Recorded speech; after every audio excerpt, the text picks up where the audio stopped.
So deep sleep is what's called slow wave sleep. So the kind of gold standard for measuring sleep stages is the good old polysomnography, and we're actually measuring your brain waves, and it's characterized by kind of the slower waves. So that's slow wave sleep, deep sleep.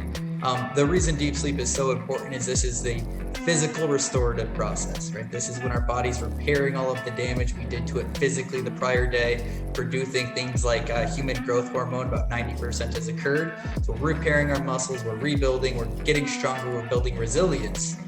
So in terms of an ideal amount, there's not really good preset thresholds. Generally, we define it as a minimum of 120, ideally closer to about 180 minutes per evening. So if you add that up to a normal, sleep duration, it's about 20 to 30% of your total sleep is ideally spent in slow wave or deep sleep. Welcome to Old Guy Talks to Me, a podcast dedicated to helping guys create kick-ass lives for themselves and those that they love. Ladies, if you want to know what your guy is thinking, this podcast is for women too. Each week, a special guest helps you create that life you've imagined. We talk anti-aging medicine, personal growth, relationships and hot sex. Yeah, you hear me, getting laid more frequently, other guy vices, and topics that many don't want to talk about but need to. Just because you're getting older doesn't mean you have to be old. Don't want to miss anything? Be sure to subscribe, share, rate, and review this podcast. And be sure to go to www.thestandard.academy/magazine and grab a free copy of our new digital magazine, The Standard Academy, where we talk about erogenous zones, growing hair back, and other things that will help you create that kick-ass life. Now get ready to listen up and share with friends. This is Oris, the official old guy at oldguytalkstome.com, a podcast dedicated to helping older guys create kick-ass lives for themselves and those that they love. And part of that has to do with knowing your body. And I don't mean just sitting around touching yourself. You can do that too. But knowing your body and measuring stuff about how your body is working or not working. And one of the things that I had the opportunity, I met the people from Biostrap, which is a monitoring device that, it's a health grade. It's a medical grade monitoring device, not unlike some of the stuff that you can buy at the store at Best Buy and some of the other places. But this is truly a medical grade monitoring device. And I have as my guest, I have Kevin Longoria, who is an expert in the field of clinical physiology and biometric data sciences.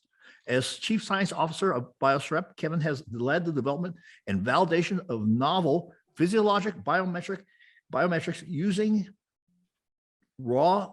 Now, this is going to be a really good word here, folks. This is going to be a full photoplethysmography. Wow, that came out better than I thought it would. PPG now, data and baseline adjusted early warning systems to protect respiratory illness. And Kevin then has significant leadership experience leading a team of healthcare professionals, researchers, and data scientists and is a member of the Scientific Advisory Board of the National Academy of Sports Medicine, the world's largest sports medicine certification organization. So welcome, Kevin. Thanks for coming on the program. Yeah, thanks, Oris. I appreciate you having me. I like to include a lot of big words in my bio to make myself sound smart. So you got through it very well. We'll just refer to that as PPG here. PPG. So I like to start off asking all my guests the same question, and it is, what is the most important thing you've done today? Oh, the most important thing that I've done today. Got a good workout in this morning. I'd put that at the top of the list, but I actually slept in, and it's a little rare for me. We've been having some trouble with sleep training my child, so I've been overly sleep deprived, and I actually set the alarm back a little bit. So I'm all about circadian rhythms. I have a 2-year-old and a 4-month-old, and surprisingly, the 2-year-old is the pain in the butt right now. Oh, sure. I'm sure. Yeah. All right. So let's talk about the need, or actually, I'm kind of curious. what is this PPG stuff? What does that mean? PPG, photoplethysmography. It's an optical sensing technology. So if you see, any commercial wearable, it tends to be shining some sort of light out of the bottom of it. Essentially, we shine light. We measure basically pulsatile blood flow. So how much your heart has a pumping action. We can measure this action through changes in basically light absorption. And this is how we're able to measure everything from your heart rate to your oxygen saturation to some of the more complex metrics. Yeah. So, and just as full disclosure, they gave me this very nice Biostrap to use several months ago, and we're going to get into specific data of the old guy, and so we'll be talking about that. Why is it important to measure this kind of data? Absolutely. I mean, it's really about better understanding yourself and how certain habits may be affecting your health and your performance, right? Essentially, everyone's wearing these devices. They really don't know what to do with the data because they're not really, looking at contextual evidence as well. For example, I've been having a little difficulty with sleep deprivation. I can objectively quantify how that's affecting my nocturnal heart rate, my sleep quality, in addition to my subjective feelings. It also allows early indication of things like impending illness, right? That this is something we've commercialized with the National Institute of Health, being able to predict that your body is having some sort of physiologic change before these symptoms present themselves, gives you this kind of power to take certain preventative measures. So it's really just about, understanding what the data means and how to apply it in your life. Yeah, I want to get into that predictive thing because before we got on the show, you had mentioned something about my particular data, and I want to see what that reference was. So let's go into a little deeper dive. And what type of things does the Biostrap measure? And and as we kind of go through the list, maybe let's talk about what the importance is of each of those things. Yeah, absolutely. So we measure greater than 65 metrics overall. I won't bore the audience by naming all of those. Let's go with 5. Yeah. Say, the important metrics, heart rate variability. So it's a rather complex metric. People have heard of it, but don't really understand what it is, what it means. Essentially, we used to look at something like an EKG, and we used to think your beats were supposed to fall very consistently.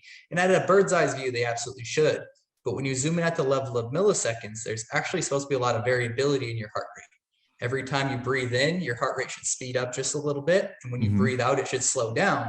And this is essentially allowing us to quantify this ongoing game of tug of war between your parasympathetic and your sympathetic nervous system. What kind of as a package we call the autonomic nervous system.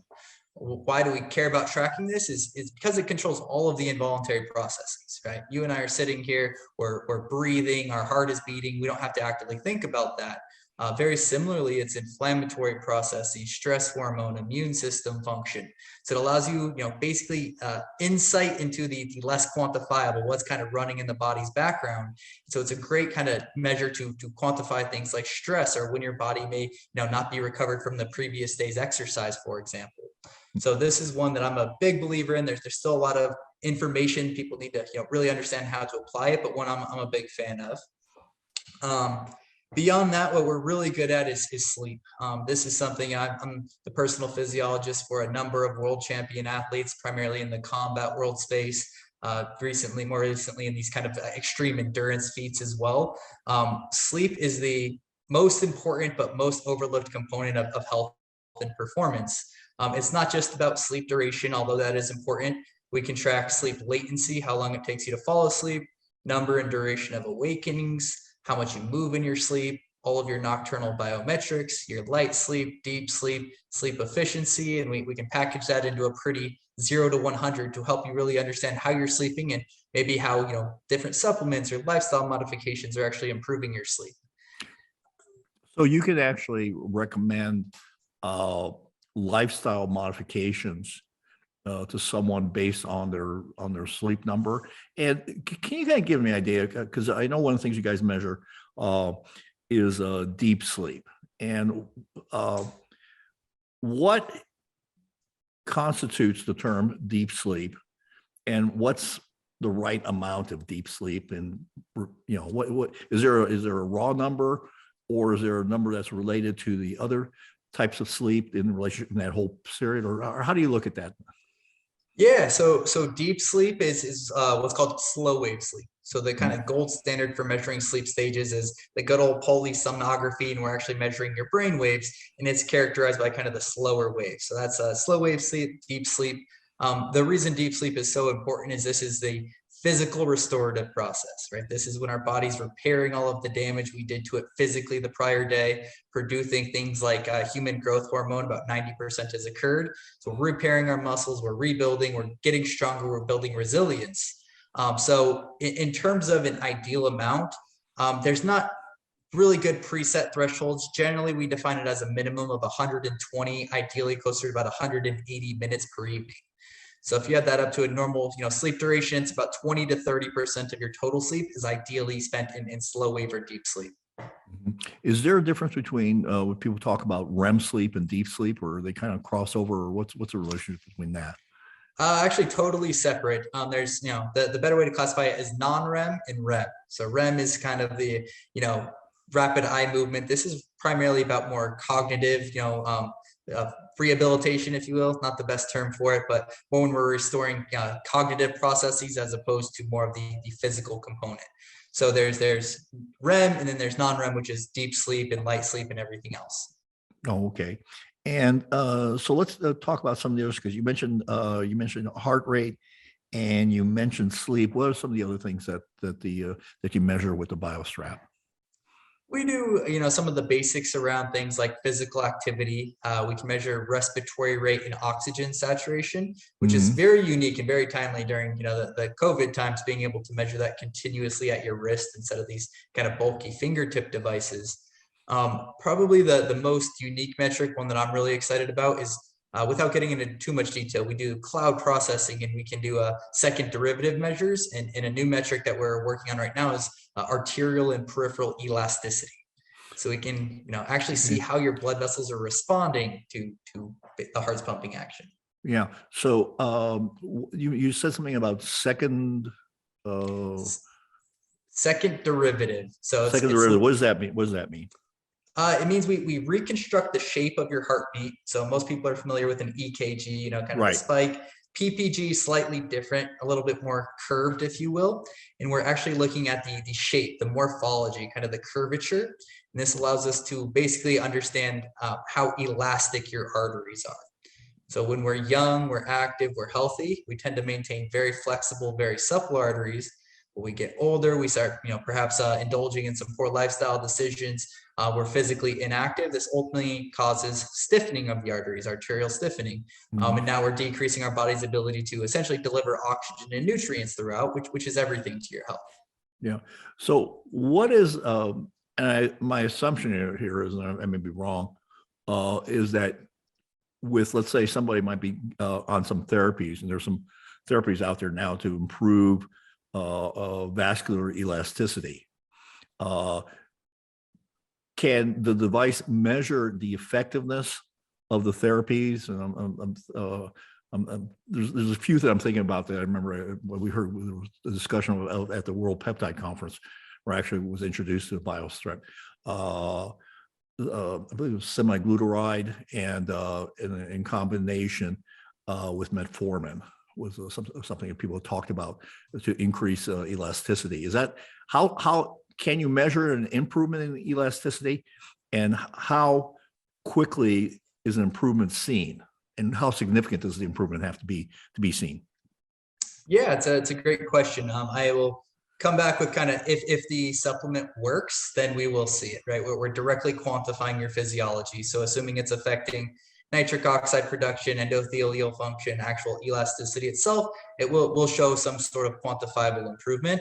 How long it takes is largely a function of the quality, or certain protocols, the mechanism of action. For example, outside of the supplement world, when we take somebody from sedentary, more couch potato lifestyle to physical activity, we tend to see a pretty rapid improvement over the first 1 to 2 months. We can actually transform this into an equivalent arterial age, makes it a little easier to understand. And once again, from sedentary to active, it's not unheard of to shave 2 or 3 years off of your equivalent arterial age within about 2 months of physical activity. There's diminishing rate of return thereafter, as with everything, but you can see some pretty rapid improvements. Yeah. Typically, what would you see is a healthy relation between arterial age and chronological age?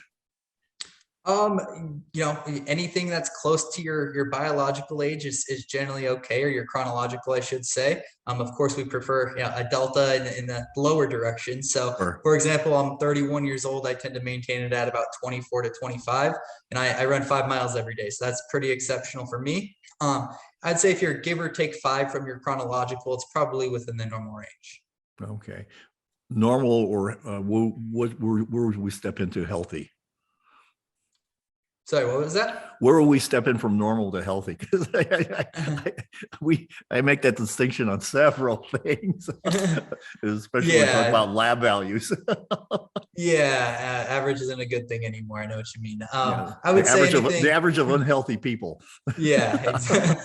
Probably a delta greater than 5 years below your chronological. So I would consider mine pretty good. It's not unheard of. This crazy guy that ran 100 consecutive Ironmans that I coached. His was 20 minus his actual chronological age, but he's also a freak of nature. So yeah, there's unicorns. Absolutely. There's unicorns, and everybody goes, oh, well, you could do that. And, oh, I want to be like that guy. Well, you have no idea. First of all, outside the work that they put in, genetics is a certain factor too. Oh, definitely. Yeah. I was telling, the big myth is, I've talked about this. The big myth that people tell you, and they got to stop telling you, is you can be anything you want to be. I'm like, no, not really. Yeah, that's a crock. Yeah, I used to love basketball more than I do now, but I used to really love basketball. And you give me a head start, and I could spend like 15 hours in the gym every day. I will never play in the NBA, no matter how much positive thinking I do. Yeah, I was the coach for Henry Cejudo, an Olympic gold medalist, 2-division UFC world champion. And we'd always, make fun of him, poke around, because he'd come into camps, a little heavy. A lot of these guys do. Sure. But he'd clean up his nutrition, start exercising. We do a lot of testing. The guy would have a 6-pack within like 2 weeks, from bulging to 6-pack within 2 weeks. And he'd be burning 95% fat, that we measure through metabolic testing. And like, man, I bust my butt every single day and I can't get to that level. So there's just the gifts. You're kidding me. He has himself in 95% fat burning.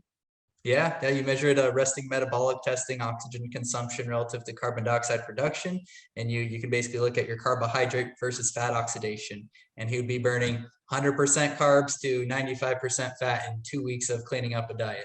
Okay, so let's talk a little. I just wanted to, because I found this fascinating. So is he going into, is he in a ketogenic diet, or is he going into ketosis, or are you, what's the case there? When I was coaching him, I handled a lot of his nutrition. We don't believe in full keto simply because they're so physically active. So it's kind of a predisposition to his cardio respiratory fitness and his ability to make these adaptations. He consumes oxygen so well. When you consume oxygen, you oxidize fat more effectively. So it was partially cleaning up diet, more getting rid of the sugars and things like that, but it's certainly not full keto. Yeah, because I know I've interviewed, I don't know if you know Dom DiGostino. Oh yeah, I've had personally. Yeah, I've had him on my podcast a few times, and obviously he's a big keto proponent. But when people say, I had a friend who was trying to lose some weight, and he was describing me his diet. And he says, oh yeah, my doctor tells me I'm in ketosis, and I'm going like, dude, you're not even close. You're not even close. Maybe you're doing a Atkins diet, but you don't have, without exogenous ketones, it is really hard to get in ketosis through diet alone. Yeah, I did the BioSense little handheld, measures your ACEs. I couldn't do it after 2 weeks of, 0 carbs. So I gave up. Do you need accountability? Are you looking to change the course of your life but have failed to keep on track? Too often we take in information and fail to act. Do you need an accountability program to stay the course? then go to www.thestandard.academy and find out about my accountability program that goes with my course that helps you find out what you want, why you want it, and how to get it. The accountability program keeps you on track to get results. Yeah, and you know, it's just high, just such a high fat and low protein. Even it's a, you know, I just don't even know how people actually do it just with diet alone, without exogenous. And by exogenous, I mean stuff that you can order. You can order some from Dom. He's got a line of keto products, and but yeah, it's literally almost impossible. People, it's like saying, "Oh, I'm in ketosis," but you know, no, you're not. Probably burning fat a little better, but a little bit better, but not, you're not in ketosis by any stretch of the imagination. What, and we kind of touched about this, but when you're talking about gathering the raw data with these various light sensors. Now, there's different types of light sensors out there. So can you kind of run us through what the light sensors are, and which ones do what, and which ones don't do what, and which ones are limited in terms of what they can actually do? Yeah, absolutely. So at Biostrap, we utilize red and infrared, which is very unique. It's what, a fingertip pulse ox would utilize. Most commercial wearables are utilizing green. So we'll kind of talk about the pros and cons. Red and infrared penetrates about 10 times deeper. So this allows us to get much cleaner waveforms. And this just makes all of our algorithms more clinical grade, more accurate. It's also completely indiscriminate to physiologic variations, meaning regardless of your skin tone, your perfusion levels, tattoos, arm hair, freckles, we've shown that we can collect clinically reliable data across the board. The drawback, if it was all sunshine and rainbows, everyone would be utilizing it, right? It's a little more expensive medical grade technology, but it's also intolerant to motion. Meaning our little device is not a fitness tracker. It's not something you can go run on a treadmill and we're going to collect your active heart rate. Our data collection is limited to at rest and primary during sleep. So we can still collect a wealth of data throughout the day because you're not constantly moving throughout the day. We collect a ton of it during your sleep session, but it's not your best active caloric expenditure monitor. Mm-hmm. So when we get to the green light, that's the only benefit, in my kind of crude opinion, to green light is it's very good under motion conditions. So it can collect your active heart rate, but it's sacrificing data quality with just about every other measure. Yeah, that's interesting. So let's talk about this. Actually, I'll measure it. I'm going to make a comment. And I had some respiratory issues in the beginning of 2021. And I couldn't, I think actually I had long haul COVID, but I could not get into any sort of physiological shape. And one of the things that was being measured was on my little watch that has a green light. And when I went to see my pulmonologist, I relayed to him what my concerns were. And he had told me the interesting thing was that that a lot of times he's had a lot of patients show up with false positives in terms of this. You want to address that a little bit? Yeah, absolutely. There's, one, it comes down to people don't really understand the data, and any negative change tends to freak people out a little bit. Mm-hmm. So sometimes, I've heard a lot of cases where they bring the data to their doctor and they're like, my oxygen saturation is dropping while I'm sleeping. I must have sleep apnea. And it's very normal for it to have dips. It can't be sustained dips, right? So there's right. Misinterpretation to some degree. On the flip of the coin, there's these wearables, a very common one we won't name, that has this algorithm that's FDA cleared for atrial fibrillation. And so people say it's FDA cleared, it must be very accurate. They get these little notifications and they run not only to their doctor, but directly to the emergency room, right? Atrial fibrillation is a serious health event. And they go to find out it's simply inaccurate, right? It's these tests are done in extremely controlled settings. They're not really meant to be free living world designed, right? So like when you're walking around, is it normal for your heart rate to speed up and slow down a little bit? Is it the algorithm really calibrated for these types of things? And the answer is generally no. It's you have to, from a health perspective, people shouldn't be interpreting their own data. This is the concept of remote physiologic monitoring, where you wear this device, but it's actually your doctor on the other end that's monitoring it, and they're calling you into the office. You're not interpreting the data yourself and running to them when something weird is awry. Mm-hmm. So let's talk about the interface that you have with, say, a primary care physician or a pulmonologist or a cardiologist. How does someone incorporate that interaction between the physician, the Biostrap, and the patient? Yeah, so assuming there's medical necessity, the great part is that it's covered by your insurance. So that the doctor would prescribe you the wearable device. You start to wear it, onboarding and education, of course. Then the doctor is remotely monitoring your data. The magic sauce that we focus on is early warning systems. You talk to any doctor, no one gives a shit when you're healthy, right? Just to be frank, we only care when there's something abnormal that's requiring our attention, our intervention. So one of the algorithms we've created is the early warning system. So we're looking at your data, we're understanding normal daily values, getting away from 60 to 100 is a normal resting heart rate. That's way too big of a gap. We understand ORS, normal resting heart rate. How much does it normally change day to day? Anything that is considered normal. But when it starts to change beyond that, we start to assign risk to it. When risk hits a certain threshold, we basically bucket you as yellow, something's probably going on here, to red, it's hitting the fan, somebody needs to intervene here. Then it automatically notifies your overseeing physician. So they're not looking at normal data, they're only alerted when something's abnormal, and then they're calling you to coordinate care as quickly as possible.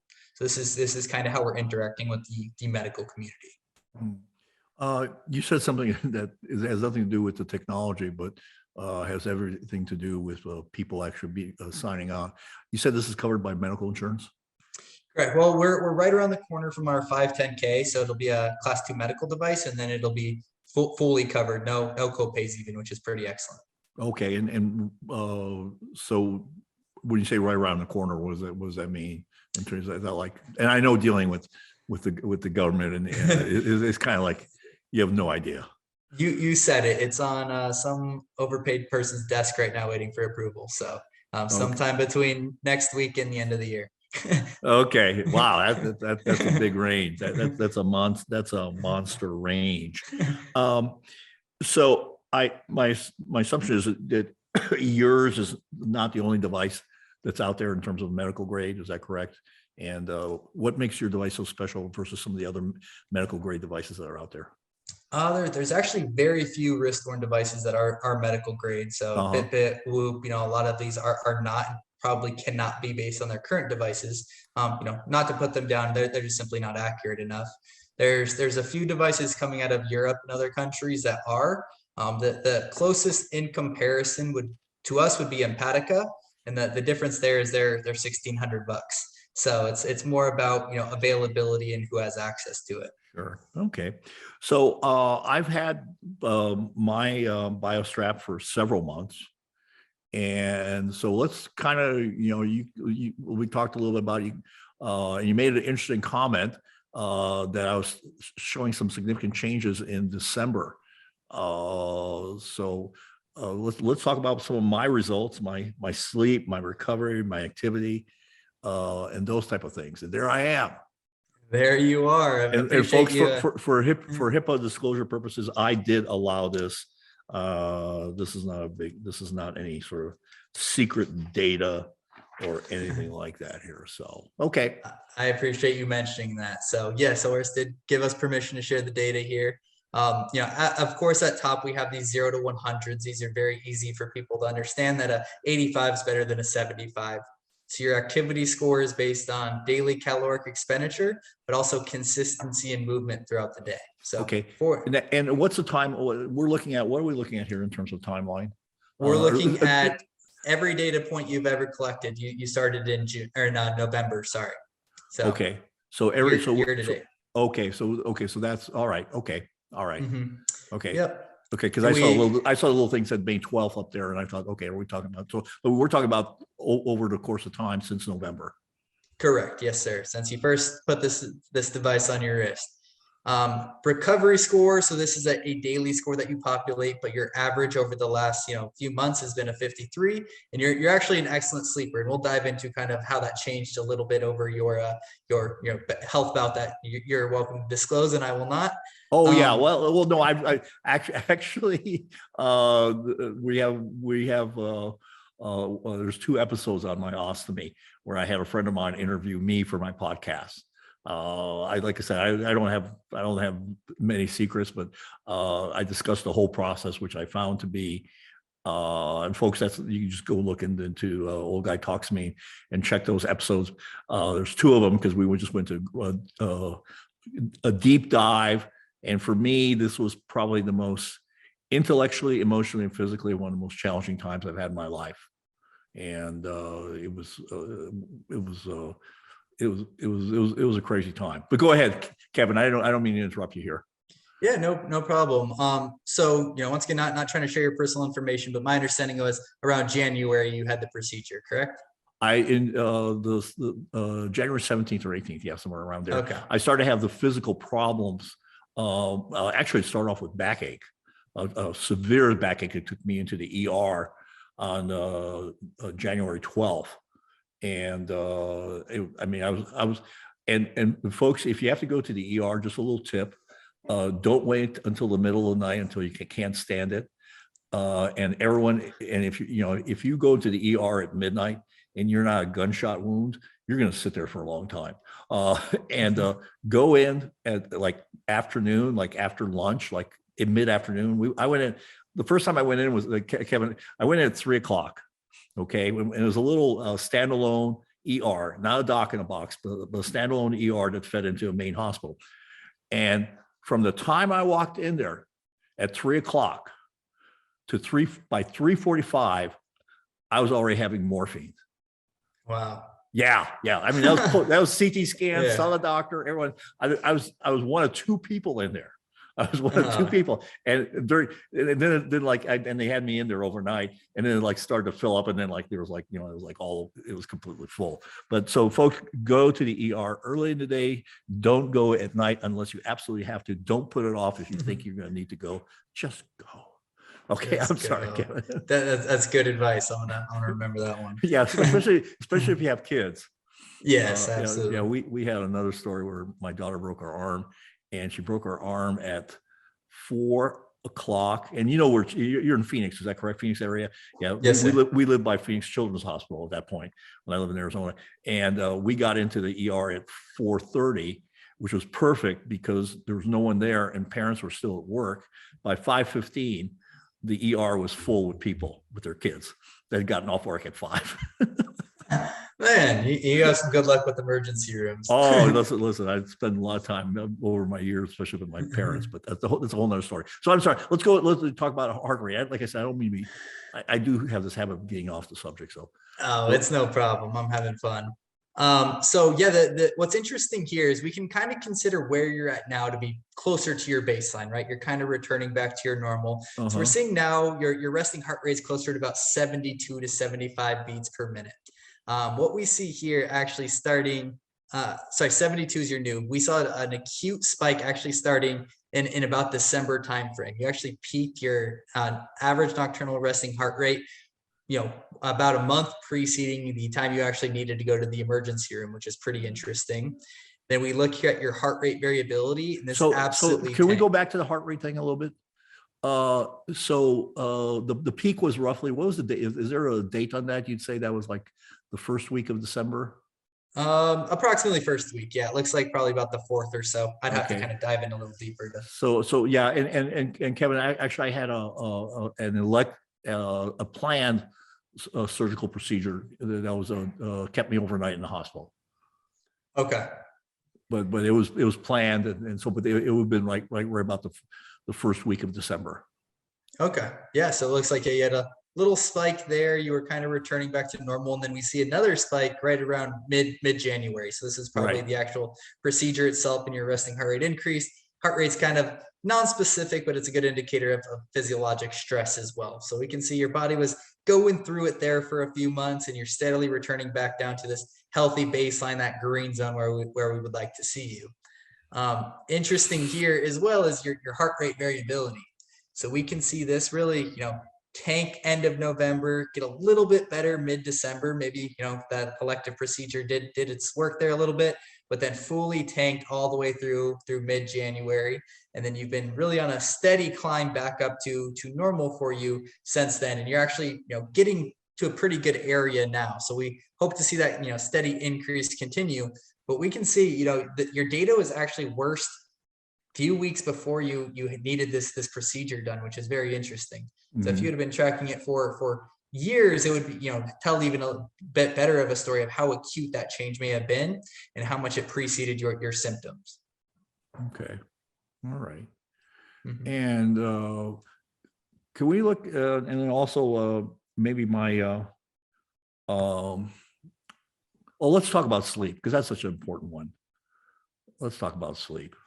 Yeah, let's take a look at your sleep here. So yeah, similarly, this is your sleep score. So 0 to 100 score, where we factor in greater than 20 metrics. It's rather complex, but we can see here that your sleep score was lowest in November and December, a little bit better in January, and tanked for whatever reason in February. It sounds like, that was there's when I some was in the explanation. hospital. I was in the hospital for 2 visits for a total of 11 days. And that was when I was also on a lot of Valium and other pain meds.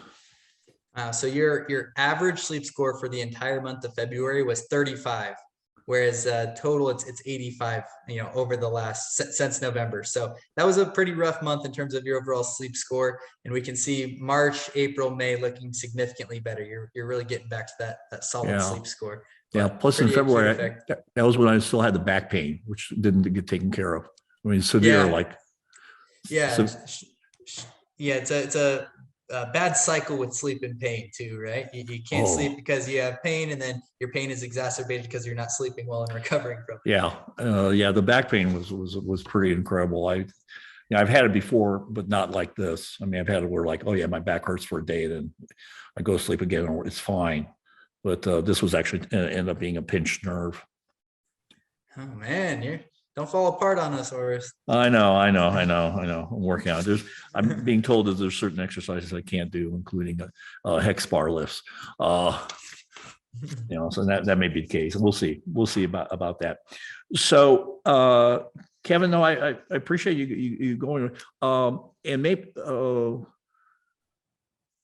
we touched about one of the major things you guys talk also about. So maybe I'll bring my stuff back up again for a second. Saturation, because you talked about the variability that people have in terms of saturation, and maybe we can look at that. Yeah, absolutely.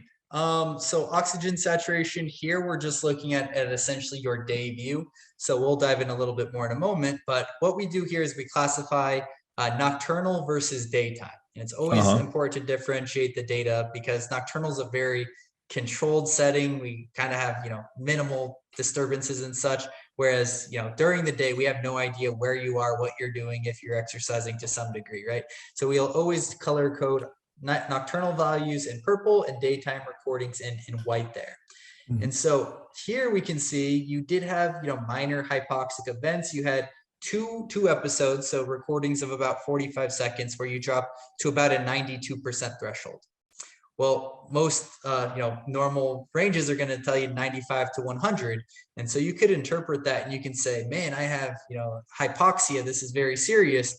But this is kind of not thinking about continuous data versus when we go to our doctor twice a year and get a little fingertip pulse ox on. Your average is 97% throughout your entire sleep session, which is excellent. This is exactly where you'd want to be. In a recent clinical trial we did with long-term care, we found that we just through continuous monitoring, we find 9 times as many hypoxic recordings as when nurses come around every 4 hours. That's because we collect the data point every 2 minutes, not every 4 hours. So of course you're going to just unveil certain differences between these manual spot checks. Yeah. If anybody's ever I've had 2 sleep studies done. No one sleeps at a sleep study. Oh no. I have, you're like hooked up with all these electrodes to your head and your body, and you look like some sort of sci-fi experiment gone bad. And it's just I have no, I guess I really doubt the data in that place is being accurate. I'm surprised that everyone doesn't have sleep apnea that's in there. Yeah, no, let's tell you if you're a good sleeper, but let's hook up a bunch of wires and disrupt your sleep while we do it. That's exactly one of the problems. And, Yeah. a great use case for clinical wearable technology to do this, not only continuously, but less invasively. Absolutely. Yeah. And then sometimes they come in to check and see how you're sleeping, and they wake you up to see how you're sleeping. And then they deduct a point for an awakening. Yep. Yeah. So it's an interesting phenomenon. So we've talked a lot about the technology here. We've talked a lot about my data in terms of interpretation. So that gives people an idea about how practical your data is. What opportunities are there for you? You either can get. Are there opportunities for people to work? Let's say and we're going to have. I have a link. The standard.academy /biostrap BIOSTRAP. You can use that link, and the links in the show notes to find out more and get a biostrap yourself. What are there opportunities for someone to work with your company with getting data to you directly to your company and consulting services, or what's the status of that? Yeah, I mean, we work with all different types of enterprises. We're a little bit less direct to consumer, but we're doing a lot of clinical trials. So if anyone's interested in validating a product, for example, we have a division called Biostrap Labs. And so the mission here is kind of the antithesis to normal clinical research, and that's hundreds of thousands of dollars, and it takes 3 years for you to get a publication that may or may not have good results, right? We've really expedited this, so any supplement, recovery technology, anything like this that wants to validate their product, they really believe in it, but maybe they don't have that huge budget, they can come to us. We as a science team develop a study protocol for them, take it through ethicals. And then a major advantage is we recruit our existing user base. So out of tens of thousands of users, we'll follow inclusion criteria. We'll say males that are 45 to 54 years old that have a history of whatever. And we can pool them, we recruit them to the study. They ultimately sign an informed consent, just like a normal clinical trial. And we run them through a protocol, and basically from the day you contact us to 12 weeks later, you actually have a publication in your hand that you can go market and validate your claims. Essentially, no more saying this improves sleep. It improves sleep by this much, and this is how we proved it, right? This is kind of an offering we're trying to bring to a largely unregulated wellness industry. Yeah. So, and let's say if you're kind of like an amateur athlete that you're looking to get better, you're obviously you're not no Henry Cejudo, but let's say you're just a schmo like me, and you're working to get better. And how would you use this device in terms of this, and how and interact with the Biostrap company? Yeah, so we have them available on our website. The first step, of course, once you have one, is we take you through what's called Biometrics 101. So we have Biostrap Academy. We basically try to educate you on each and every one of these metrics. Mm-hmm. What is it? Why is it important? Why should you care about it? Is it supposed to go up or down? And what lifestyle factors can you change to basically make it better or worse? So you then go through this 5-day baseline period where you just wear the device. We don't tell you anything. Right? We really want to understand your starting point. What are you good at? What are you bad at? What are your areas for improvement? And then we start to make these actionable recommendations. So we'll give you ideal sleep schedules, nutrition programs, exercise programs, guided meditation, all of these types of things. So a big thing we focus on for the amateur athlete or just the average Joe is not just giving you a bunch of data that you don't understand and telling you what you're bad at, but actually giving you artificial intelligence driven solutions to improve. So we'll tell you, here's your ideal sleep schedule. And we can, ideally you'll follow it. Then we're giving you that little dose of positive reinforcement showing, oh man, my sleep score is actually improving. Now you're more likely to continue that habit. You kind of, fix one broken spoke at a time until ultimately you're proactively managing your health with Biostrap. Yeah. Okay. Well, that's great. That's great for people to know because, so many times this thing seems to be out of reach of the general public, and it certainly is within reach and something that somebody can do relatively easily. I'm going to say that it has not been outside sometimes forgetting to put it on when I go to sleep. It's been relatively easy to gather that data, and I do like I must say I do like some of the meditation series that you have available through there, and that works out pretty nicely. I'm a big believer in meditation, among other things, as far as a morning ritual. So do that. And as I mentioned, you can go to the standard.academy/biostrap and get a device and get more information from there. That'll take you directly to their website. And so any parting words, anything that we did not cover that you think we need to talk about here, Kevin? No, I think, everyone interested or wearing wearable devices already. I encourage people to try and understand the data a little bit better, right? It's that these have the potential to be amazing health tools, and the industry is kind of moving towards these convenience devices to check your text messages and all of these things that actually distract you from the bigger, bigger picture of health, what wearables were intended for. So I just encourage you to, if you're going to buy a wearable, try to find one that's accurate. You're going to make these decisions based on these numbers. You ought to make sure these numbers are as accurate as possible, and then try to understand what the numbers mean. It doesn't have to be Biostrap. There's some amazing companies out there as well, but these devices are more than playing music at your wrist. That's right, or alerting you to the next text message, which I can't. It took me a long time to figure out how to turn off that feature. So, all right, Kevin, this was very, very informative and very knowledgeable, and I appreciate you coming on and talking with the old guy about his experience with the Biostrap and shedding some light on what the Biostrap does and explaining really, really hard words to say, like PP, like pleo, whatever that was again. You have to read that slowly, and you can't be drinking when you say it, or else it just doesn't come out right. And so, folks, as I said, you can go to the show notes and find out more about the Biostrap, and it'll be in there, and some background information about Kevin and what he does at the Biostrap company, and where he's actually, his official title is the Chief Science Officer. And so that's all I have for you today, folks. And remember, I want you to do several things. One, I want you to go to the standard.academy/magazine and get my free digital magazine. And there's actually a copy. There's an article about Biostrap in there. Oh. Yeah. So Claudia happened to arrange that. So we got an article about the Biostrap in there, and I want you to also as far as this podcast goes, to